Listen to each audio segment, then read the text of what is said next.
আচ্ছা দেখেন, আপনাদের মেয়েকে তো আমাদের পছন্দই হয়েছে, কিন্তু বুঝেনি তো, সমাজ বলেও একটা কথা আছে। আমার একমাত্র ছোট ভাই, ওরা নিয়ে অনেক আশা ভরসা। বিয়েটা একটু ধুমধাম না হইলে সমাজের লোকে হাসাহাসি করবে। দেখেন রাফিন সাহেব, আমি তো সামান্য চাকরিজীবী মানুষ, আর আমার পক্ষে যা সম্ভব তা তো আমি করবই। কিন্তু আপনাদের যে লাখ টাকার ফার্নিচারের দাবিটা আর মোটরসাইকেলের দাবিটা, ওইটা এই মুহূর্তে আমার দেওয়া সম্ভব না।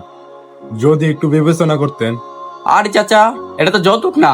আপনি যা কিছু দিবেন এটা তো আপনার মেয়ে হিসেবে ব্যবহার করবে। তাছাড়া পাড়া প্রতিবেশী আমাকে জিজ্ঞেস করলে আমি মুখ দেখাবো কিভাবে? লোকে বলবে রাফিনের ছোট ভাই একটা বাইক পাইলো না। সামাজিক একটা চাপ আছে না? আরে ভাই, কিসের সামাজিক চাপ আর কিসের মান সম্মানের কথা বলতেছো তুমি? দেখ শাহাদাত, বড়দের কথার মাঝখানে তুই কথা কইস না, তুই চুপ থাক। না ভাই, আমি চুপ থাকবো না। উনি আমার হবু শ্বশুর হতে যাচ্ছে, উনি কেন মাথা নিচু করে বসে থাকবে? উনি আমার বাবার বয়সী মানুষ। তুই বুঝবি না শাহাদাত, এটা সমাজেরই নিয়ম।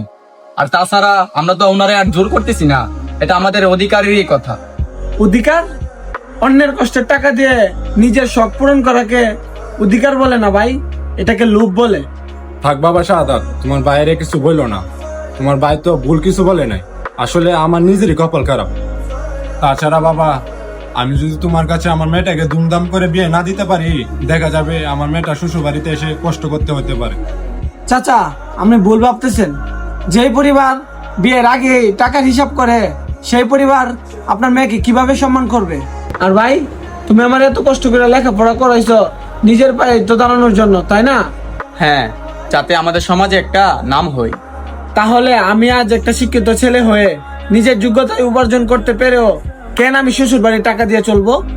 একটা মোটর সাইকেলের জন্য যারা বাবার চোখে পানি আনতে পারে, তারা সমাজের চোখে বড়লোক হতে পারে, কিন্তু আমার চোখে তারা মেরুদণ্ডহীন ভিক্ষুক।